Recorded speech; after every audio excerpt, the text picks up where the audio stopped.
Oh, what just happened? Oh, there we are. Yeah. Okay. Hi, guys. George and Loyola here. I'm from Parenting Mothers in Training. And I've roped in my husband again because I want to talk about marriage.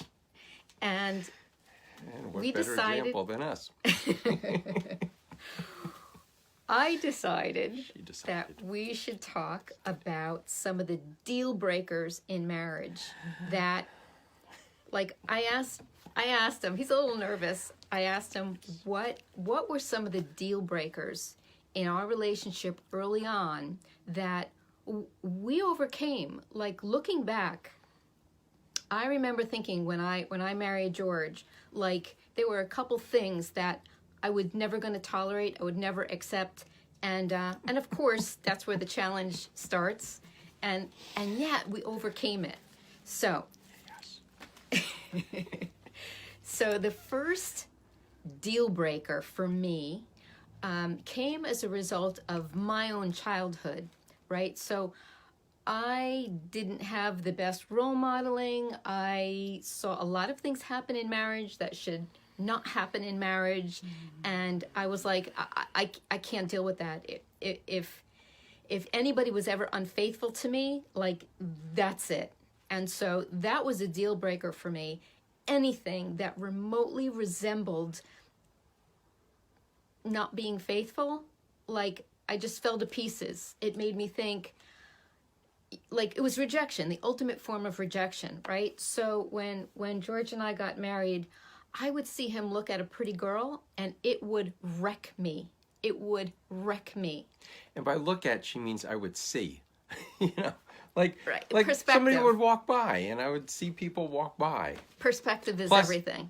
Remember, I owned a recording studio, and I was constantly recording young people, male and female. But that meant being in the studio with them for 10 hours a day, sometimes recording songs, and she wasn't. And he was always so friendly. I'm a nice person. He would give these great big hugs to these women, and I'd be like, it was an instant association for me.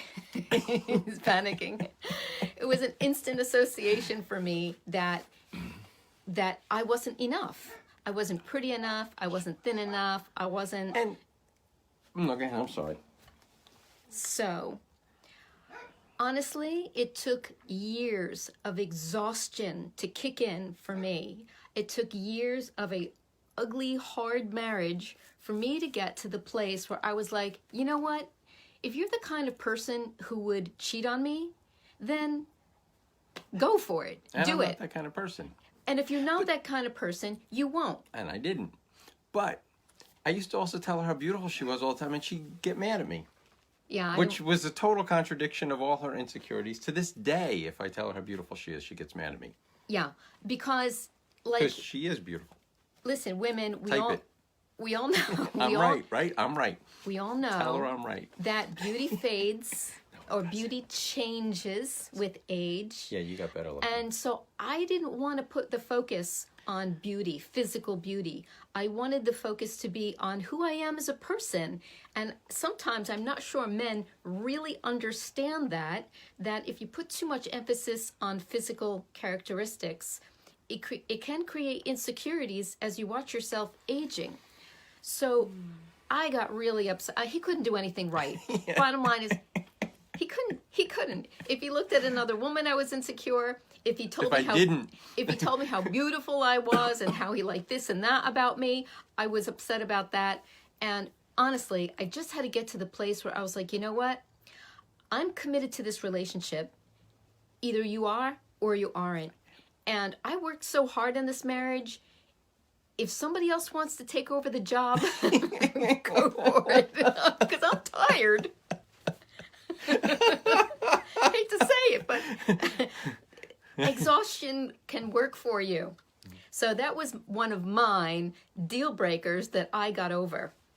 And I would say another deal breaker that was mutual but opposite was money. I had owned my own business since I was 20 years old. I managed all my own finances. I decided what to pay me. I decided what money to put back into the business. I did everything. And I felt like I was the provider. We made a decision early on that Loyola wouldn't work, and that was not me telling her she couldn't. That was primarily you didn't want to, and then we agreed that we both didn't want you to. But so I'm the one earning all the money, and Loyola would criticize how I spent it, and I would usually, the criticisms were usually because I either spent too much on the business, which I was doing to try to maintain things in the business or make improvements to the business, or too much on the kids, because I would go buy, He'd buy toys and say, I did this for the kids, when really it was... No, I bought them for the kids. We had a lot of fun. All of us kids. But eventually, and I see the marriage different, honestly, than she does. As a guy, I was happy 90% of the time. If I get upset, I'd be upset for a day or two, and then I was fine again. So, it's sometimes hard to hear Loyola's perspective because it's so different and it's painful to hear. But there were certain things I did understand, and I understood that this money thing was part of her insecurity. She needed to know that the house, the home, the children, everything was a priority. Right. If I'm going to stay home and not work, then I really expect him to carry the load. So eventually, we just set everything up where the money that would come in, 90% of it, 95% of it would go straight into her account. And for a while, it wasn't even a joint account. It was your account. And all my money went right into your account. But then she knew. Right, the bills were getting paid. Right, if she wanted to pay the mortgage, and the amazing thing about my wife is that sometimes I'd look at the mortgage bill and we were 3 months ahead. It's like, I don't remember that. Oh, I do. I remember going, how did you do that with the amount of money I'm bringing in and how much the mortgage is? How are you possibly getting ahead of the game? He started to think I was like magic. And I was like, whoa, whoa, whoa. She is magic. Don't go there, She's totally magic. I don't know how to do that one, but she's totally magic. So that was a deal breaker that we resolved. Yes. Whoever, the one who did better with the money, managed the money. And then he was free. The bottom line is, once I was able to see that the bills were being paid, I was like, whatever else you want to do, fine, you're free, do it. And it gave him freedom. It gave me the reassurance that the bills were getting paid, and that's how we resolved a really big money problem. That was a deal breaker. And as we all know, money is a big deal in marriage. It can break it. So that was our second deal breaker that we overcame. And the other one, well, it was kind of dumb. There were many. In relation, but another one, not the other one. The dishes. My wife cannot wash a dish to save her life, man. You come over to our house and eat. Oh, no.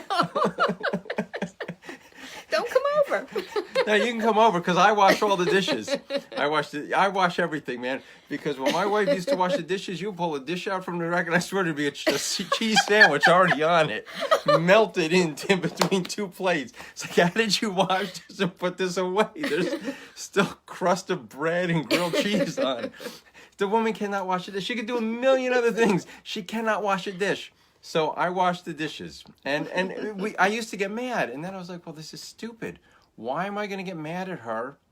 Just wash her, So, and I think we mentioned this on the last one. Right. She ended up buying me a dishwasher for Father's Day one year or anniversary or whatever. Clean but I was like, dishes made him happy. Yeah, I was like, okay, now I'm not washing everything by hand, because for years we did everything by hand. We do the first apartment we lived in when we got married. The first 2 years there was no dishwasher. And then when we bought the house, there was none for a while, and then she got it for me. Yeah. With the money that I put in put in her account. So another one was, he used to break things all the time. Yeah, I'm a klutz. It's pathetic, man. When we first got married, Lots of thumbs. He would break things, like going to wash the dish, like washing the dishes, like it was... It was difficult. He would, and I just learned, you know what? I don't care. I don't care. It was pathetic. It's just stuff. My poor wife, she had this beautiful terrarium, and it was beautiful. I don't know how many years she had it, and I had to fix the curtain rod. The screw was loose or something.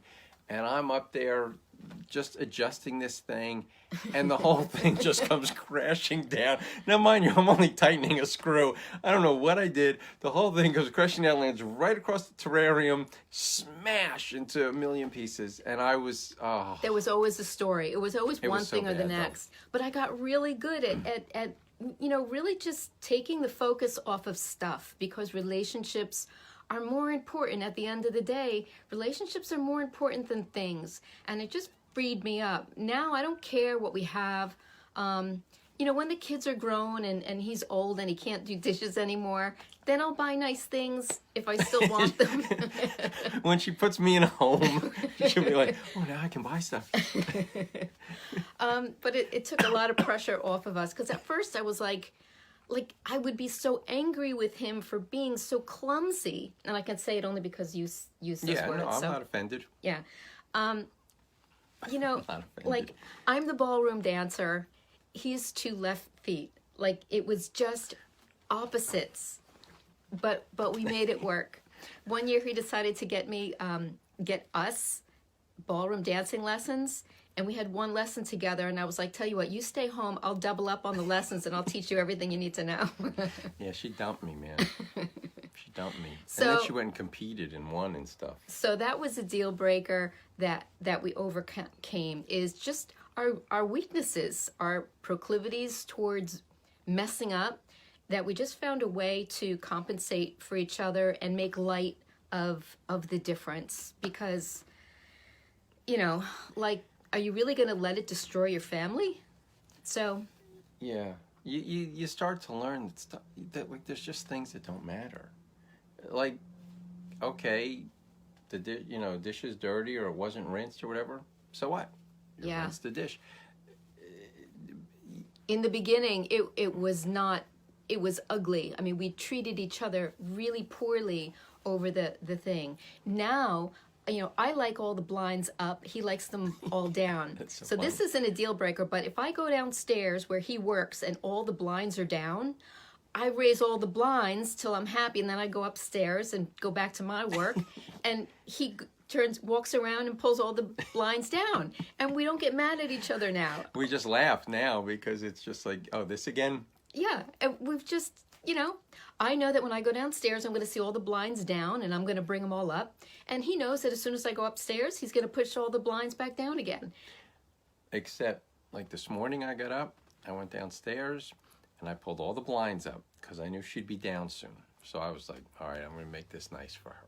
So, you can do that too, guys. See, we've come that far. See?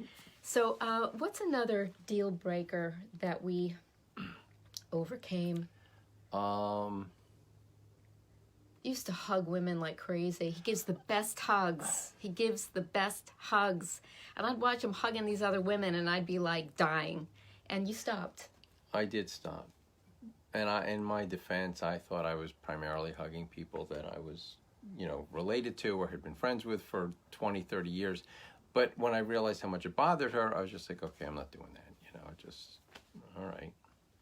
So that was one. Yeah.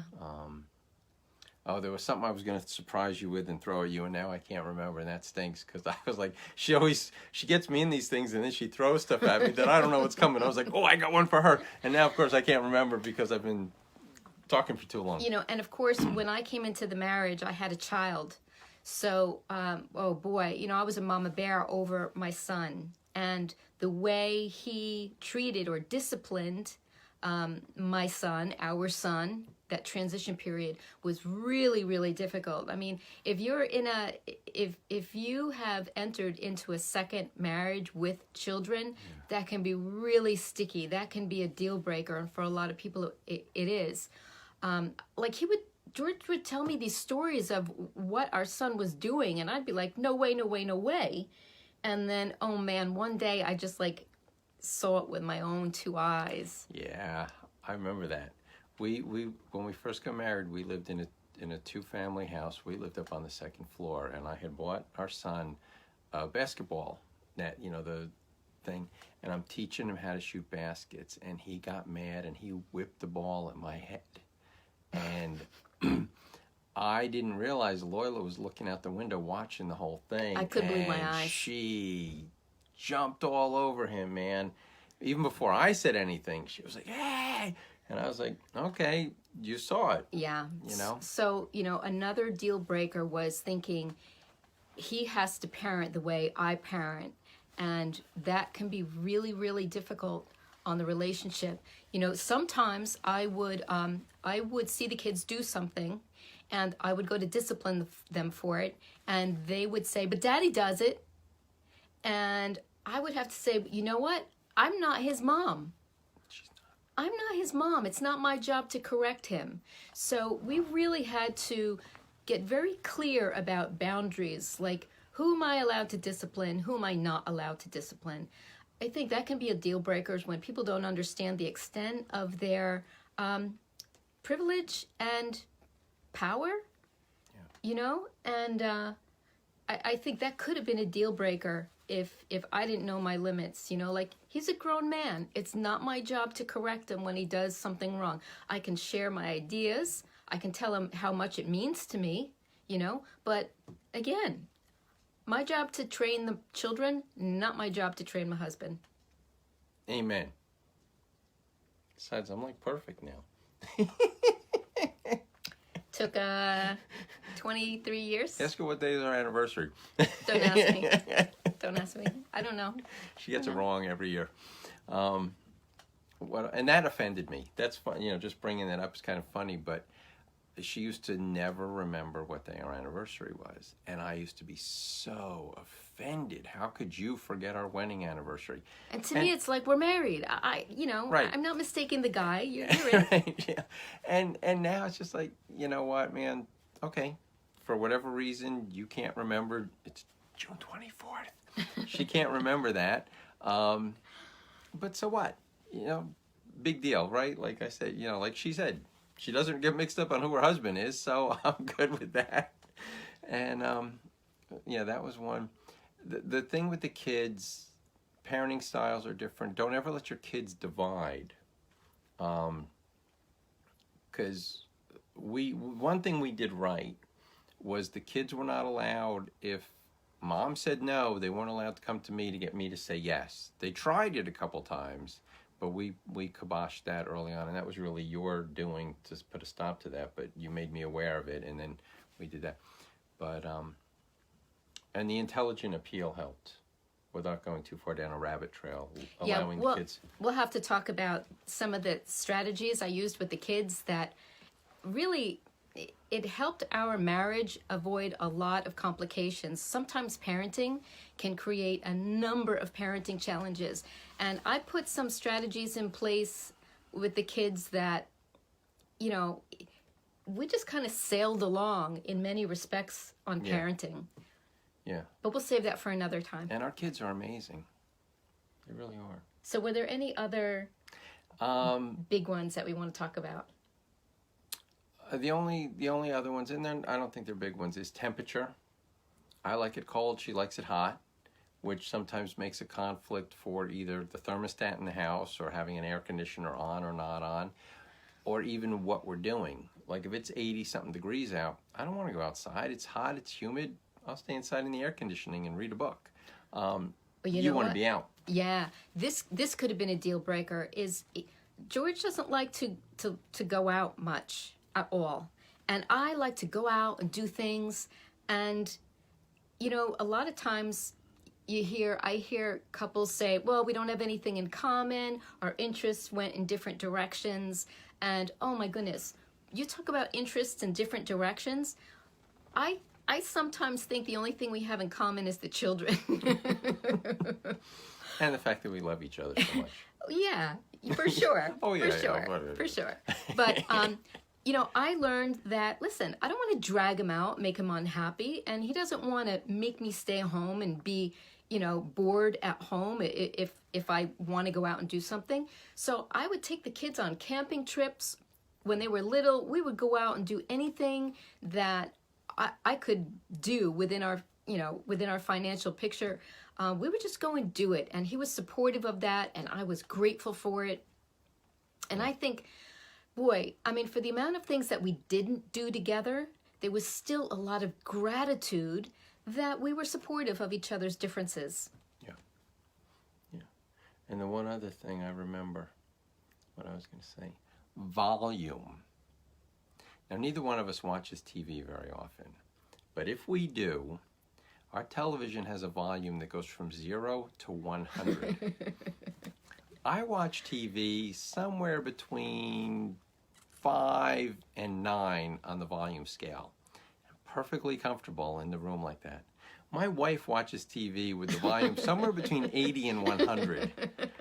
And, That's not a deal breaker, though. but like, I was in a band in my 20s. I was in these loud places. I'm the one that shouldn't have any hearing left. And I'm like, how can you be in the room with that television like that? I go 3 blocks away and listen to the TV. How can you do that? I could be in the backyard and hear it. It's crazy. Okay. So there you go. I think we've shared like a bazillion deal breakers and somewhat deal breakers and could have been deal breakers. She turns the volume down to 50 when I come in the room. I do. Fair. I turn it down. That's very courteous of you. Thank you.